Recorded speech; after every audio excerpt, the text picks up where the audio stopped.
हम लोग ये मांग रखे हैं कि हम लोग कोचिंग सेक्टर को इंडस्ट्री के रूप में दर्जा दिया जाए। जो प्राइवेट स्कूल का खुलना और कोचिंग इंस्टीट्यूट का खुलना उनके फेल्यूर का ही तो परिणाम है कि आईआईटी में सेलेक्टेड सभी बच्चों से पूछ लीजिए, मेडिकल में सेलेक्टेड सभी बच्चों से पूछ लीजिए, आईएएस में सेलेक्टेड सभी बच्चों से पूछ लीजिए कि तुम्हारा लाइफ में फेवरेट टीचर कौन है, तो किसी कोचिंग के ही टीचर का नाम लेगा। और ये मानिए या नहीं मानिए, कोचिंग सेक्टर अब पैरेलली एक बड़ा सेक्टर के रूप में डेवलप हो गया है वर्ल्ड वाइड। कोचिंग मतलब कोच देना, शिक्षा को कोच देना और पात्रता पैदा करना। ऐसा का अपने पैसा से हम लोग पैसा रेवेन्यू भी देते हैं और इससे ज़्यादा एम्प्लॉयमेंट भी देता है। एम्प्लॉयमेंट भी कैसा, मतलब वो गवर्नमेंट सोच भी नहीं सकता है। 50-40 हज़ार से स्टार्ट होता है और हम लोग 3.5 लाख तक का एक टीचर को पेमेंट करते हैं। ये बड़ी समस्या है कि रेंटेड जो बिल्डिंग है, जो संस्थान के रेंट पे चलते हैं, वो कैसे कर, चाहे भी तो नहीं हो सकता है। कोचिंग सेक्टर ही आपका एजुकेशन का धुरी को बचाए हुए था। जब हमारे ही टीचर, हमारे ही स्टूडेंट बाहर जाके कोटा या डिफरेंट हैदराबाद या फिर दिल्ली में जाके पढ़ते हैं, व्हाई नॉट हियर। देखिए, दिल्ली में कोचिंग हादसे के बाद बिहार में भी सरकार के द्वारा कोचिंग संस्थानों पर लगातार जो है कार्रवाई की जा रही थी। उसके बाद पहले ये हुआ कि 138 कोचिंग संस्थानों को बिहार में बंद किया जाएगा। कोचिंग एक्ट 2010 के तहत वो कोचिंग संस्थान जो है नियम के अनुसार नहीं चल रहे थे। उसके बाद अब सुनने में ये आया है कि मात्र 39 कोचिंग संस्थानों को जो है बंद किया गया है। इस मुद्दे पे हमारे साथ बात करने के लिए कैब के सभी सदस्य हैं। कैब से इधर रणधीर कुमार सिंह जी हैं, उर्फ गांधी जी हैं। उधर देख लीजिए आपको सुधीर कुमार सिंह जी हैं, और इधर देखिए विद्यापीठ के डायरेक्टर जो हैं वो MK सिंह जी हैं। सबसे पहले हम गांधी सर से ही बात करने की कोशिश करेंगे। सर, कितना कोचिंग संस्थान को बंद किया गया है जो मानक के अनुसार नहीं चल रहे थे? देखिए, एक्चुअली कोचिंग संस्थानों पे जो नकेल कसने की बात आए दिन उठते रहती है, इसकी शुरुआत 2010 के पहले हुई थी। 2010 में घटनाक्रम घटा, उसके बहुत वायरल हो गया था, बहुत भयावह घटना हो गई थी, कुछ के इंसिडेंट भी हो गए थे। उस नाते सरकार ने आनन फानन में इसलिए कह रहा हूँ कि ऐसा कोई कानून बनते नहीं देखा कि विद इन 2 दिन 3 दिन या 10 दिन के अंदर गजट भी निकल जाए पूरा राज्यपाल से। ऐसा हो गया, ठीक है, अच्छा है, कोई चीज़ में एक कानून बन जाए तो बढ़िया हो जाता है, लेकिन वो कानून इतना मतलब प्रैक्टिकल था ही नहीं उसमें एक भी चीज़ प्रैक्टिकल नहीं कहा जा सकता है। हाँ, ये कह सकते हैं कि भाई उस एक छतरी के नीचे सरकार की मंशा थे कि सब आ जाएं, जुड़ जाएं, 5,000 रुपये उसका चार्ज था, उस नाते चलिए ठीक है। लेकिन उसके जो रूल्स थे, जो बाद में एक्ट उस समय तक तो नहीं बने। हमको लगता है कि 2022-23 से शुरू हुआ कि वो उसको एक्ट मतलब कर दिया जाए, उसके पहले तो रूल था। और नतीजा ऐसा हुआ कि वो तो आनन फानन में हुआ था। जब कभी भी क्या है, कोई घटना के बाद आप उसके जवाब में कुछ करते हैं तो वो प्रैक्टिकल नहीं रह पाता है। नतीजा है कि उसमें प्रेशर में कुछ लोगों ने मेंबर उसका लिया, मतलब रूल को फॉलो किया, लेकिन वो कभी भी किसी मानक पे न सरकार के द्वारा न कोचिंग संस्थानों के द्वारा वो कभी लागू हो पाया। दोनों का ही, मैं नहीं कर रहा हूँ कोचिंग संस्थानों से पीछे हटे, सरकार ने भी जिससे उन्होंने पैसा लिया, ड्राफ्ट लिया, उनको भी एक होता है ना कि भाई कुछ नंबर उसको मिल जाए, एक सरकार के गवर्नमेंट का ऑथराइज हो जाए कि आपका नंबर, ऐसा कुछ नहीं। आज मैं पहला संस्थान हूँ, मैंने डाला तो मुझे 1 नंबर मिल गया, जिसने 300 तो 301 मिल गया, ये उसका था, मतलब सीरियल नंबर ही उसको वो मिल गया। चलिए, गंगा बहुत पानी बह गया, चलते चला गया। देन जब फिर दोबारा कुछ घटनाएं जब भी घटती है तो जग जाता है भूत, भाई वो तो एक्ट बना हुआ अपने यहाँ, बिल्कुल उसको लागू करो। और हर बार लागू करने में यही परेशानी होती है कि लागू हो कैसे, क्योंकि इतना प्रैक्टिकल नहीं है। 22 के बाद फिर उसमें हुआ कि जब कोरोना आई ना, कोरोना में फिर सब कुछ बंद ही हुआ, फिर उसके आधार पर चालू बंद चलते रहा। उसी दौरान कैब का जन्म हुआ। Coaching association of Bharat Covid काल की ही उपज है। कोविड काल में सबसे ज़्यादा पीड़ित हम ही लोग थे, सब दुनिया खुल चुकी थी और कोचिंग बंद ही था, जिसके चलते क्या है कि हम कुछ साथियों ने मिलकर के आपस में बना कि भाई कुछ तो हम अपनी बात कहें, कैसे कहें।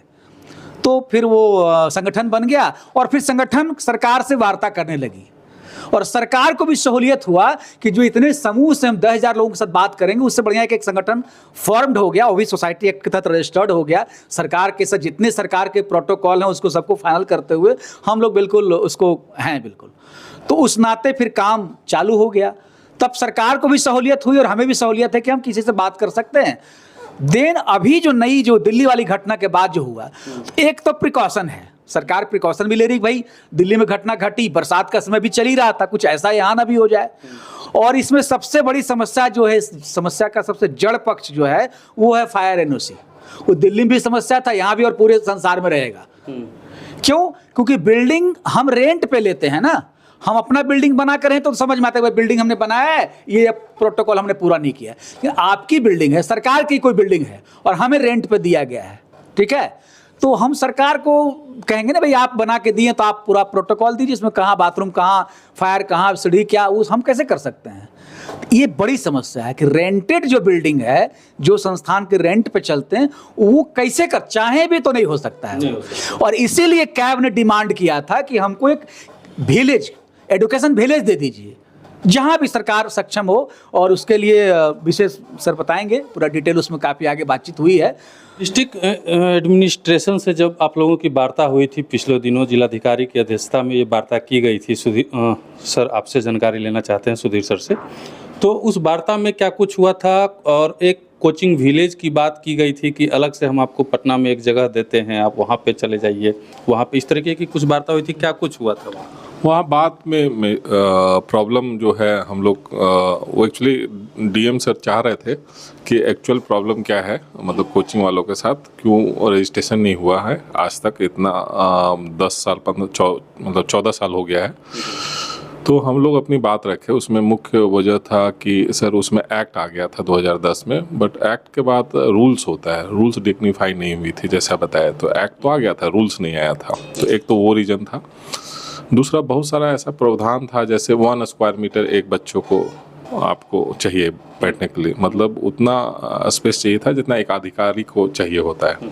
1 स्क्वायर मीटर मतलब एक मीटर आगे, 1 मीटर पीछे, 1 मीटर साइड और इधर 4, ये संभव प्रैक्टिकली नहीं था। तो हम लोग ने सजेस्ट किया कि सर जो आप स्कूल में जो आप रखते हैं, जो आप अपने कक्षा में जो रखते हो, हम लोग देंगे। तो गवर्नमेंट भी समझी कि हाँ ये एक बात सही है, तो वो लोग बोले कि बहुत। उसके बाद दूसरा जो चीज़ था कि जो भी बिल्डिंग का बायलॉज होता है वो स्कूल एजुकेशनल कॉम्प्लेक्स के हिसाब से है डिफाइंड, बट कोचिंग के लिए स्पेसिफिकली डिफाइंड नहीं है, दिल्ली में भी नहीं है और यहाँ भी नहीं है। तो इससे एक दिक्कत होती थी, जो उन लोग की गाइडलाइंस है उसके अनुसार से हम लोग की भी गाइडलाइंस है। आप दूसरा चीज़ जो सबसे इम्पॉर्टेंट इसमें जो दिक्कत हम लोग बताए वो कि मैक्सिमम 99% जो है रेंट पे है। तो जैसे स्ट्रक्चरल रिक्वायरमेंट है मान लो चेंज का, तो एक कोचिंग नहीं कर सकता है, वो लैंडलॉर्ड कर सकता है। तो वो भी गवर्नमेंट समझी और डीएफओ थे भी, वो भी समझे कि इसमें हम लोग दो लोगों को रेस्पॉन्सिबल बनाएंगे। एक तो जो कोचिंग जो प्रीमाइसेस, जैसे इंटरनल मान लो हम प्रीमाइसेस लिए हैं, तो इंटरनल प्रीमाइसेस का जो फायर रिक्वायरमेंट है वो कोचिंग करेगा, लेकिन पूरा जो कॉमन है और या स्ट्रक्चरल रिक्वायरमेंट जैसे डबल स्टेज की ज़रूरत है या पाइपिंग ऑफ वाटर की फायर के समय में जो ज़रूरत पड़ती है, ये सब लैंडलॉर्ड के जिम्मे आएगा। तो उसमें ये भी डिसाइड हुआ था कि हर एक थाना लेवल पे एसडीएम की अध्यक्षता में लैंडलॉर्ड को भी बुला करके इसकी अवगत कराई जाएगी कि अगर आप कोचिंग को आप रेंट देते हैं तो आपको ये सब चीज़ स्ट्रक्चरल चेंजेज में आपकी भी भूमिका होगी, मतलब ये हुआ था। फिर और जो डिसीजन हुआ उसमें ये डिसीजन हुआ कि सजेस्ट किए थे डीएम सर कि क्यों नहीं एक कोचिंग के लिए अलग से एक स्पेस, हम जान रहे हैं कि इसकी परमानेंट सॉल्यूशन तभी होगी जब एक अलग से स्पेस हो, मतलब यहाँ से थोड़ा सा दूर हट करके, मतलब कोचिंग विलेज। तो हम लोगों ने बताया कि सर ऑलरेडी कैब ने डिपार्टमेंट ऑफ इंडस्ट्री को हम लोगों ने प्रपोजल दे रखा है, और आप देखिएगा उसमें समीर महासेठ सर थे, तो समीर महासेठ सर अपने वॉल पे 5 सितंबर को और लिखे भी हैं कि कोचिंग विलेज और कोचिंग सेक्टर को इंडस्ट्री के रूप में दर्जा देने की बात। बट उसमें गवर्नमेंट चेंज हो गई तो फिर वो बात वहीं का वहीं रही हुई है, अभी हम लोग उस पर आगे बढ़ा नहीं है। और फिर से नया गवर्नमेंट है, फिर से हम लोग परसू करेंगे। जो सबसे एक और इम्पॉर्टेंट बात आया कि 2 डिपार्टमेंट से हम लोग को कोऑर्डिनेट करना पड़ रहा था। एक डिपार्टमेंट था कि डिपार्टमेंट ऑफ एजुकेशन मतलब डीओ डिस्ट्रिक्ट में, और एक डीएफओ मतलब डिस्ट्रिक्ट फायर ऑफिसर। और कभी हमको जब तक फायर एनओसी नहीं मिले तब तक हम रजिस्ट्रेशन के लिए अप्लाई नहीं कर सकते हैं। तो ये डीएम सर समझे कि वैदिक ये एक्चुअल प्रॉब्लम ये भी है तो अभी डिसीजन लिया गया था उसी समय कि हम लोग बिहार में खासकर पटना में पटना कोचिंग रजिस्ट्रेशन का एक पोर्टल, ऑनलाइन पोर्टल होगा, जिसमें आप अप्लाई कर दीजिए और निश्चित टाइमलाइन में डीएफओ को, फायर को भी एनओसी देना है यस नो में, और निश्चित टाइम में डिस्ट्रिक्ट एजुकेशन ऑफिसर को भी देना है यस नो में। तो ये एक पोर्टल बन रही है, जल्दी ही हमको लगता है कि 1 महीना के अंदर वो पोर्टल आ जाएगी और फिर ये सुविधा हो जाएगी, सभी का एक मानदंड हो जाएगा। इसमें फायर के लिए भी लैंडलॉर्ड को भी और कोचिंग को भी रेस्पॉन्सिबिलिटी दी जाएगी। जो स्ट्रक्चरल रिक्वायरमेंट है, मान लो सीढ़ी बनाना नया से, कहाँ दिया जा रहा है विलेज के लिए जो बात हुई थी, उसको कहाँ देने की बात हो रही थी? वो सजेस्ट किए थे कि कोचिंग विलेज के लिए आप लोग अलग से अपने से भी जगह ले सकते हैं। तो हम लोगों ने बताया था कि सर ये प्रपोजल हम लोगों ने गवर्नमेंट को दिया है। तो उस समय ब्रिजेश मेहरोत्रा सर थे, तो वो हम लोग को बता रहे थे कि इंडस्ट्री के पास जैसे 25-25 एकड़ करके एक जगह दे सकते हैं, 2-3 जगह दे सकते हैं। तो अभी उसमें फाइनल नहीं हुआ था, अभी वो मामला वहीं का वहीं है। और हमको लगता है परमानेंट सॉल्यूशन यही है, कोचिंग विलेज अगर बनाया जाए तभी है। जैसे अभी आप देखिएगा दिल्ली में भी ये जो प्रॉब्लम था मुखर्जी नगर में, तो पूरा कोचिंग एसोसिएशन और कोचिंग के जो कुछ प्रमुख मेंबर लोग थे, उनका एलजी के साथ जब मीटिंग हुई थी, तो ये डीडीए ने ही खुद आगे, दिल्ली डेवलपमेंट अथॉरिटी ने बोला कि नरेला के पास हम ज़मीन दे देते हैं 200 से 250 एकड़, वहाँ ऑलरेडी फ्लैट भी बना हुआ है जो उन लोग का बिका नहीं है, तो हॉस्टल के लिए बच्चों के लिए हो जाएगा और वहाँ कोचिंग के लिए वो मान्यता। तो उस सेम पैटर्न पे हम लोग भी मांग रखा है कि कोचिंग विलेज दिया जाए। और वो ये इसके पीछे लॉजिक है, हम लोग लॉजिक ये है कि अगर आप बिहार का ऐतिहासिक देखिएगा ना, तो ज्ञान का भूमि सभी बोलते हैं, आप ज्ञान का भूमि रहा भी है, नालंदा वगैरह आप देखिएगा, हम लोग का कल्चर रहा, पढ़ाने वाले लोग हैं। और बिहार का इंडस्ट्री पॉलिसी देखिएगा, उसका हर एक स्टेटमेंट हम लोग कोचिंग सेक्टर मतलब उसको जस्टिफाई करता है। तो हम लोग ये मांग रखे हैं कि हम लोग कोचिंग सेक्टर को इंडस्ट्री के रूप में दर्जा दिया जाए। जो बहुत सारा उसका जो पैरामीटर, उसमें प्रमुख जो पैरामीटर वो हम लोग फुलफिल करते हैं, कि हम लोग रेवेन्यू बहुत ज़्यादा देते हैं गवर्नमेंट को इन टर्म्स ऑफ जीएसटी, और एम्प्लॉयमेंट आप समझिए कि 7 से 8 लाख क्वालिटी एम्प्लॉयमेंट देते हैं। मतलब 40,000 करोड़ रुपया बिहार एजुकेशन का बजट है, और वो लोग 4-4.5 लाख इधर नया रिक्रूटमेंट हुआ है, 1 लाख जो टीचर का 5 लाख के आसपास में रिक्रूटमेंट देता है, और उसमें 40,000 करोड़ रुपया हम लोग खर्च करते हैं। हम लोग बगैर हम लोग पैसा का, अपने पैसा से हम लोग पैसा रेवेन्यू भी देते हैं और इससे ज़्यादा एम्प्लॉयमेंट भी देता है। एम्प्लॉयमेंट भी कैसा, मतलब वो गवर्नमेंट सोच भी नहीं सकता है। 50-40 हज़ार से स्टार्ट होता है और हम लोग 3.5 लाख तक का एक टीचर को पेमेंट करते हैं। तो ये चीज़ हम लोगों ने बताया। साथ में बिहार का जो आप ब्रांडिंग जानते हैं, सभी जानता है कि हाँ आईएएस है, इंजीनियर है, या गवर्नमेंट जॉब में बहुत ज़्यादा काम करने वाला। तो आपको क्या लगता है कि ये इसमें कोचिंग सेक्टर का बहुत ज़्यादा योगदान है? पिछले 10-15 सालों में या 20 सालों में देखिएगा कोचिंग एजुकेशन का क्या स्थिति था, सभी को पता है, हमको उस पर कमेंट करने की ज़रूरत नहीं है। उसमें जब कुछ नहीं था, के पाठक सर जब आए कुछ एक्टिविटी कर रहे थे, और भी डिफरेंट अभी सर जो करंट एससीएस हैं सिद्धार्थ सर, वो भी बहुत अच्छा काम कर रहे हैं। उससे पहले का स्थिति आप देख रहे थे, उसमें कोचिंग सेक्टर ही आपका एजुकेशन का धुरी को बचाए हुए था। और ये मानिए या नहीं मानिए, कोचिंग सेक्टर अब पैरेलली एक बड़ा सेक्टर के रूप में डेवलप हो गया है वर्ल्ड वाइड। मतलब 102 बिलियन का इंडस्ट्री हो गई है वर्ल्ड वाइड। और इसमें बिहार, अब इंडिया का देखिएगा तो इंडिया में कहीं भी चल जाइए कोचिंग में, वहाँ बिहार के टीचर्स और बिहार के लड़के नज़र आएंगे। तो जब हमारे ही टीचर, हमारे ही स्टूडेंट बाहर जाके कोटा या डिफरेंट हैदराबाद या फिर दिल्ली में जाके पढ़ते हैं, वाई नॉट हियर? इससे क्या होगा, रेवेन्यू भी यहीं का रहेगा, और जहाँ भी ये कोचिंग देंगे डेवलप, अगल बगल के पूरा एम्प्लॉयमेंट इकोसिस्टम डेवलप हो जाएगा। वहाँ हॉस्टल खुल जाएंगे, वहाँ पे बुक स्टॉल हो जाएगा, वहाँ पर रेस्टोरेंट हो जाएगा, सब चीज़ हो जाएगा। तो एक अलग तरीके से देखने की ज़रूरत है इस सेक्टर को। चलिए, क्रांतिकारी विचारधारा के शिक्षक हैं एमके सर, तो इनसे मेरा सवाल रहेगा कि देखिए, हम लोग आमतौर पे देखते हैं कि समाज में जो सबसे कमज़ोर लोग होता है उसको सब ज़्यादा सताता है। बिहार सरकार भी ठीक इसी तरह का व्यवहार कोचिंग संचालकों के साथ कर रही है।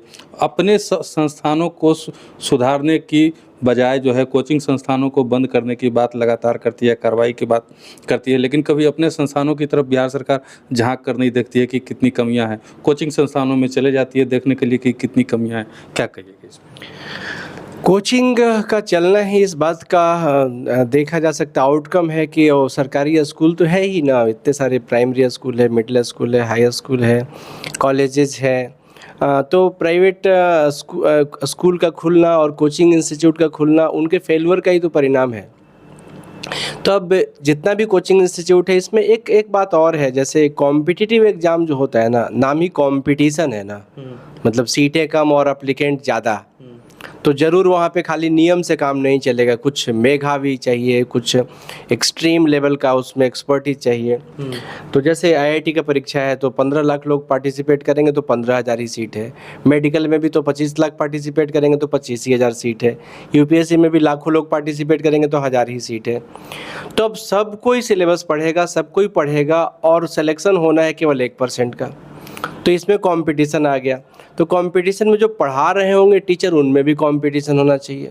अब गवर्नमेंट का जो तंत्र है एजुकेशन सिस्टम का, उसमें कंपटीशन हो ही नहीं सकता, चाहे आप अच्छा पढ़ाइए ख़राब पढ़ाइए, सबका समान वेतन फार्मूला है उनका, कोई उनका असेसमेंट नहीं है। जैसे अभी भी मान लीजिए कि बिहार में के पाठक आए थे और बहुत सारा नियम लगाए एजुकेशन पे, पर वो क्या फिक्स किए कि स्कूल में टीचर टाइम पे आते हैं कि नहीं, स्कूल में टीचर टाइम तक रहते हैं कि नहीं, स्कूलों में बाथरूम है कि नहीं, स्कूलों में सब पीरियड पढ़ाई होता है कि नहीं। पर उस पढ़ाई में कितना क्या क्या पढ़ाई होता है, बहुत कॉम्प्लेक्सिटी है, एक सब्जेक्ट के अंदर बहुत कॉम्प्लेक्सिटी होता है। वो तो कैसे पता चलेगा? वो तो पता चलेगा तब जब उनके स्टूडेंट्स 6 महीने में, साल भर में जब उनका एक परीक्षा होगा और पता चलेगा कि स्टूडेंट कितना सीखा। तो वो बेसिकली श्योर कर रहे थे कि खाना सही टाइम पे बनता है कि नहीं, टीचर्स आते हैं कि नहीं। मतलब स्थिति ये थी कि लोग टाइम पे आते भी नहीं थे, कई लोग तो कभी कभी स्कूल जाते थे। तो उन्होंने एक अच्छा कदम उठाया और इसको कम से कम ठीक कर दिया। पर कोचिंग में ऐसा नहीं है, ऐसा कोई कोचिंग नहीं है जो टाइम पे क्लास ना शुरू करता हो, ऐसा कोई कोचिंग नहीं है जिसके यहाँ क्लासेज, जैसे स्कूलों में आप देखेंगे 365 दिन में तो 50% छुट्टी रहता है, संडे सैटरडे तो जो हो गया सो ही गया, बाकी हर त्यौहार पर्व में छुट्टी होता है। कोचिंग में ऐसा नहीं, रक्षाबंधन में भी हो सकता है क्लास चले, 15 अगस्त में भी हो सकता है क्लास चले, वो एक्स्ट्रा क्लासेस लगाना पड़ता है। क्यों? क्योंकि कोई कोचिंग इंस्टीट्यूट अगर साल भर में अपने स्टूडेंट्स को एक मुकाम तक नहीं पहुंचाएगा तो कोई डिग्री सर्टिफिकेट तो मिलता नहीं है कोचिंग में, उनके पास अगली बार कौन आएगा? एक स्कूल में जब आप ज्वाइन करते हैं 10th का सर्टिफिकेट चाहिए आपको, कॉलेज में ज्वाइन करते हैं 12th का सर्टिफिकेट चाहिए, पढ़ाई हो ना हो। आपने सुना होगा जैसे कई स्कूल में ऐसा होता है, रजिस्टर्ड इतने लोग हैं और प्रेजेंट इतने ही हैं, पर कोचिंग में ऐसा नहीं होता। रजिस्टर्ड हैं वो आएंगे भी, क्योंकि वो नहीं आएंगे तो फिर फी भी नहीं देंगे, तो अगली बार फिर रिकमेंड भी नहीं करेंगे। तो कोचिंग एक बहुत कॉम्पिटिटिव जोन है और ऑब्वियसली कॉम्पिटिटिव होगा। आईएएस का परीक्षा कॉम्पिटिटिव है, आईआईटी का परीक्षा कॉम्पिटिटिव है, मेडिकल का परीक्षा कॉम्पिटिटिव है। इतने कॉम्पिटिशन में आप नियम से बांध के किसी टीचर को नहीं पढ़वा सकते। साइंस कॉलेज के प्रोफेसर्स क्यों फेल हो जा रहे हैं? छोड़िए साइंस कॉलेज, आईआईटी के प्रोफेसर्स फेल हो जा रहे हैं। आईआईटी के स्टूडेंट्स जब आईआईटी की तैयारी करते हैं तो जिस लेवल का वो पढ़ाई करते हैं, आईआईटी के अंदर जाके उस लेवल का पढ़ाई नहीं करते हैं। बहुत सरल होता है आईआईटी के अंदर का पढ़ाई। कॉम्पिटिटिव एग्जाम में आप देखेंगे तो उतने ही लोग पास होते हैं जितना बोर्ड के परीक्षाओं में, चाहे यूनिवर्सिटी की परीक्षाओं में फेल होते हैं। बोर्ड में अगर 20 लाख लोग अपीयर होगा तो 90-95% लोग पास हो जाते हैं, इधर 90-95 क्या 99% लोग फेल हो जाते हैं। तो परीक्षा का ऐसा एक तरीके से स्ट्रक्चर है कि खास में भी खास होना पड़ेगा आपको। जैसे कोई चीज़ पढ़ाई करते हैं ना तो उसमें 3 लेवल होता है। एक, जान गए तो बोर्ड पास कर जाएंगे, समझ गए तो साधारण परीक्षा पास कर जाएंगे, लेकिन अगर उसके साथ खेलने लग गए, है ना, इन्फॉर्मेशन, एप्लीकेशन, इमेजिनेशन, वो इसे बोलते हैं पठन, पाठन और मनन। पठन, पाठन और मनन, ये 3 लेवल पार करने के बाद आपका जब बुद्धि जागृत होता है तब आप पजल सॉल्व करने के लायक होते हैं। जैसे आईआईटी परीक्षा पजल सॉल्विंग है। भारत भर में 30% नंबर लाने पे आईआईटी में आप सेलेक्ट हो जाएंगे। 30% मतलब 10 में से मात्र 3 सवाल। ऐसा परीक्षा को पास करने के लिए 24/7 ओवर टाइम बिजी टीचर नहीं रहेगा ना, तब तक वो आईआईटी का पढ़ा नहीं सकता। यूनिवर्सिटी के प्रोफेसर्स, स्कूल में प्रोफेसर्स, कॉलेज में प्रोफेसर, उनका मोटिवेशन लेवल नहीं रहता है आगे बढ़ने के लिए। कैसे रहेगा? वो कुछ हाई भी करेंगे तो कोई उनको नहीं, कुछ इंसेंटिव नहीं मिलने वाला है। पर कोचिंग में अगर आपके यहाँ से ऑल इंडिया रैंक 1 आ जाए तो अगले साल आप एक नेशनल लेवल का फिगर बन जाएंगे और कंट्री के सारे कोचिंग वाले हो सकता है 10 करोड़ रुपए ऑफर करेंगे आपको कि आप मेरे यहाँ टीचर बनिए। साइंस कॉलेज के प्रोफेसर्स भी कम इंटेलिजेंट नहीं थे। अच्छा, बहुत इंटेलिजेंट लोगों को सरकारी नौकरियाँ मिलती है, उनका परीक्षा बहुत टफ होता है, प्रोफेसर का परीक्षा भी टफ है, सब है, पर उसके अंदर जाने के बाद, अभी मेरे कई दोस्त हैं साइंस कॉलेज में, किसी प्रोफेसर्स बनने कहीं पे, उनसे पूछते हैं तो बोलते हैं क्या करें, स्टूडेंट ही वो इंटरेस्ट नहीं ले रहा है पढ़ने में, कोई आता नहीं है, कोई आता भी है तो सुनता नहीं है। तो इस तरीके का एक सिचुएशन है। तो कोचिंग ऑब्वियसली एक कॉम्पिटिटिव जोन है, जो गवर्नमेंट नियंत्रण जैसा चीज़ लाने पे उतना कॉम्पिटिटिव इन्वायरमेंट बनना मुश्किल है, और वो प्राइवेट में ही हो सकता है। प्राइवेट लोग एक दूसरे को हराने में, कैसे आप देखते होंगे क्रिकेट में एक जो प्लेयर होता है वो उसको खेलना है 1 घंटे, अब उसी खेलने में कोई धोनी बन जाता है, उसी खेलने में कोई सचिन तेंदुलकर बन जाता है, विराट कोहली बन जाता है, लेकिन आप ऐसे करके रिक्रूट कर देंगे कि मैं 1 लाख महीना देता हूँ, क्रिकेटर बनो मेरे पास, और भारतीय सरकार की तरफ से क्रिकेट टीम ले चलते हैं, तो उसमें फिर विनर्स उतना नहीं होंगे, वो रिवार्ड सिस्टम नहीं होने से। तो कोचिंग में एक कॉम्पिटिटिव माहौल है, और ये माहौल ही एक आजकल तो एक ऐसा सिचुएशन पैदा कर दिया है कि आईआईटी में सेलेक्टेड सभी बच्चों से पूछ लीजिए, मेडिकल में सेलेक्टेड सभी बच्चों से पूछ लीजिए, आईएएस में सेलेक्टेड सभी बच्चों से पूछ लीजिए कि तुम्हारा लाइफ में फेवरेट टीचर कौन है, तो किसी कोचिंग के ही टीचर का नाम लेगा। तो ये शायद कोचिंग एक बहुत नेसेसरी एक लोगों के लिए मतलब ज़रूरत है। वो उसके बिना आप नेशनल लेवल के हीरो नहीं बन सकते, इंटरनेशनल लेवल के हीरो नहीं बन सकते। उसमें कई टाइम नहीं देखा जाता है कि 10 से 6 कि 10 से 4, कई बार रात भर। मुझे याद है एक बार एक मेरे दोस्त हैं, उनके यहाँ हम गए थे, कुछ 1 हफ्ते के लिए उनके यहाँ पढ़ाने गए थे। कुछ 20 बच्चे ऐसे थे जो एकदम, जैसे कोचिंग में ज़्यादा शुरू में ज्वाइन किया, अंतिम तक जो बच्चा टिका हुआ है ना, वो बहुत तेज होता है। तो 20 बच्चे ऐसे थे, उन लोगों का पूरा फिजिकल केमिस्ट्री 12th क्लास का छूटा हुआ था, और 1 हफ्ते में ही मेरे पास समय था। मैंने उनसे बोला कि तुम कितने घंटे टिक सकते हो? बच्चों ने बोला कि आप कितने घंटे टिक सकते हैं? मैंने बोला कि मैं तो 12 घंटे पढ़ा सकता हूँ। बोले मैं भी 12 घंटे पढ़ सकता हूँ। 1 हफ्ते में हम लोग 8-8 घंटे का शेड्यूल रोज़ करते थे, सुबह 4 घंटे, शाम 4 घंटे। सुबह 8 बजे शुरू करते थे 12 बजे तक, पर वो कभी भी 1 बजे से पहले ख़त्म नहीं होता था। शाम में 4 बजे शुरू करते थे 8 बजे तक, फिर वो ख़त्म होता था 9 बजे। मतलब 10 घंटे की पढ़ाई। ऐसे करके उस 20 में से ज़्यादातर बच्चे IIT में सेलेक्ट हो गए थे। और मज़े की बात है, उसी बैच में एक शुभम करके लड़का था, 2 साल पहले सुने होंगे, IAS ऑफिसर बना था, रैंक 1। वो लड़का उस बैच में था। जब वो IAS ऑफिसर बना तो फिर वो जो मेरे दोस्त जो कोचिंग चलाते हैं, ऋषि झा नाम है, बोकारो में IP करके कोचिंग चलाते हैं, उन्होंने हम लोगों को फ़ोन किया कि उस बैच में वो लड़का था जो IAS में रैंक 1 लाया है। तो ऐसा आउटकम निकलता है। और चीज़ ऐड करेंगे, आप देखिएगा कि आज से 20 साल या 25 साल पहले जो मतलब जो सिलेबस था, चाहे 10+2 का, चाहे ग्रेजुएशन लेवल पे, वो UGC का जो भी सिलेबस था डिफाइंड, वो आज भी वही है। और कंपटीशन का लेवल देखिए, IIT का या नीट का या फिर UPSC का, यहाँ से इतना मतलब हमेशा गैप बढ़ते जा रहा है। जो रिक्वायरमेंट है, जो IIT में जो क्वेश्चन पूछे जा रहे हैं या जो UPSC में जो क्वेश्चन पूछा, कितना गैप हो गया है, बहुत बड़ा गैप है। जहाँ पे ये लोग छोड़ते हैं, एजुकेशन सिस्टम छोड़ता है, और जहाँ पे वो रिक्वायरमेंट है IIT या नीट के लिए, ये जो बड़ा गैप है वो कोचिंग सेक्टर ही पहुँचाता है बच्चों को, यहाँ से लेकर के उठा करके वहाँ पे।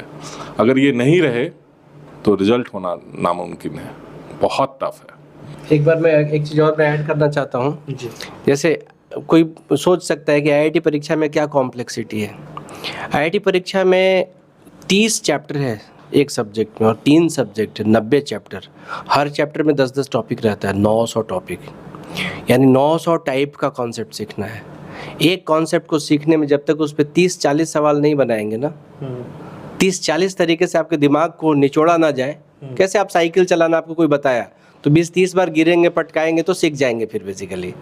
वैसे ही हर कॉन्सेप्ट पे जब तक 30-40 सवाल नहीं बनाएंगे ना, उस कॉन्सेप्ट को सीखेंगे नहीं। तो कुल मिला के 90 चैप्टर गुना 3 सब्जेक्ट, सॉरी 30 चैप्टर गुना 3 सब्जेक्ट, 90 चैप्टर गुना 10 टॉपिक, 900 टॉपिक गुना 30 क्वेश्चन, 27,000 सवाल, 27,000 किलोमीटर जैसा है।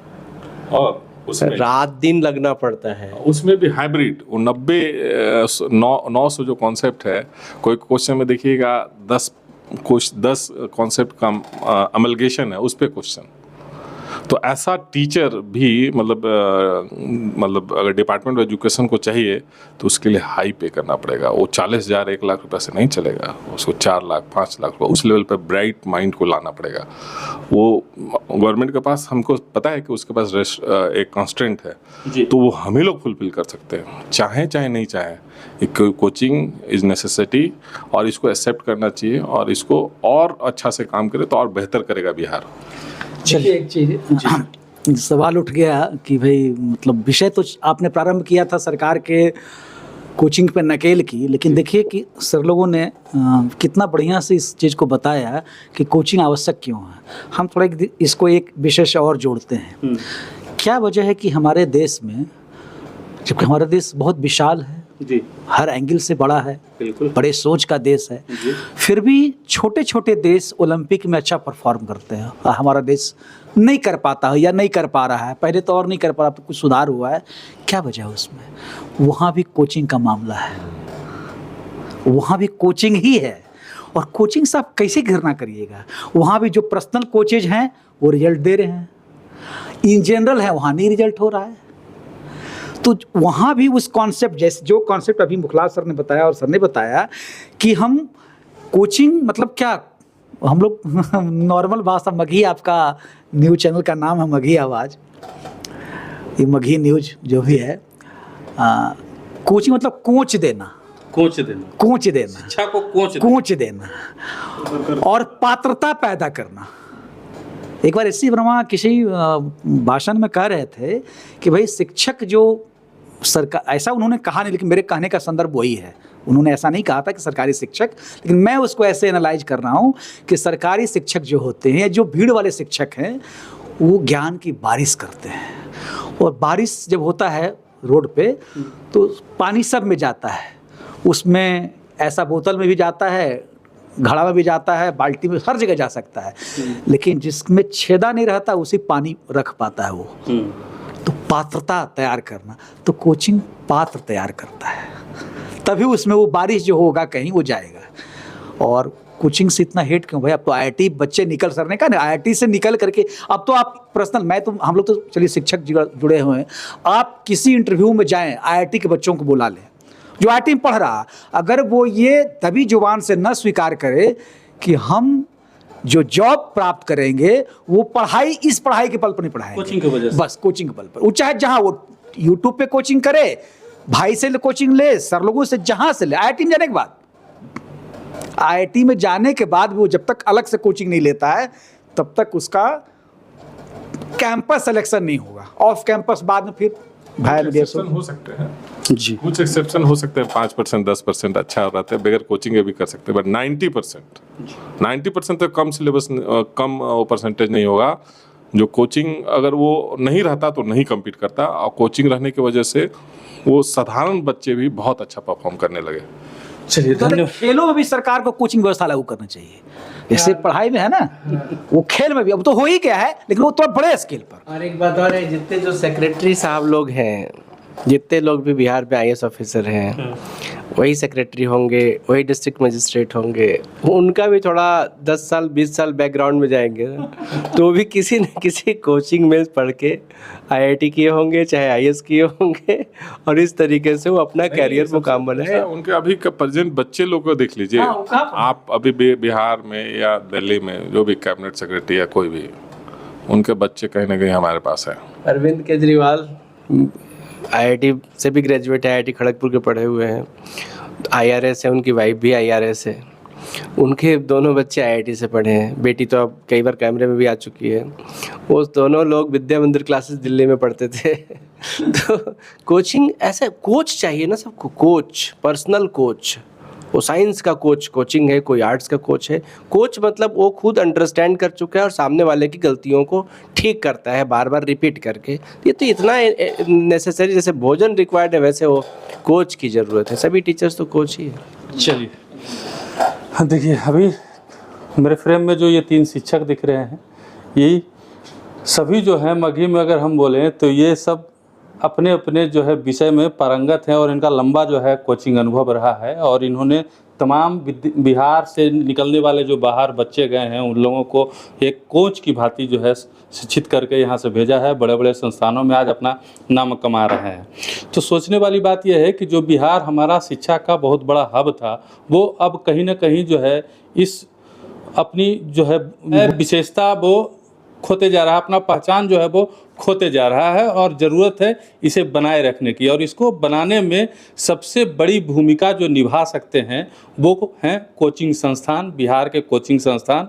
तो ज़रूरत ये है कि कोचिंग संस्थानों पे लगाम न लगाया जाए, नकेल न लगाया जाए। ज़रूरत ये है बिहार में कि बिहार में एक बहुत बड़ा कोचिंग हब बनाया जाए, जो न सिर्फ बिहार सरकार को रेवेन्यू दे, बल्कि बिहार के बच्चों को कोचिंग दे के कोच बिहार के बच्चों को शिक्षित करके और बड़े बड़े संस्थानों में, देश के और विदेशों के बड़े बड़े संस्थानों में भेजे। IAS IPS बिहार में निकाले। जो बच्चे बिहार से बाहर पढ़ने जा रहे हैं वो बच्चे भी बिहार में ही पढ़ें। तो सरकार को इस पे सोचने की ज़रूरत है। और तीनों का अनुभव हमने आपसे साझा किया है। कमेंट बॉक्स में बताइएगा कि इनका अनुभव आपको कैसा लगा।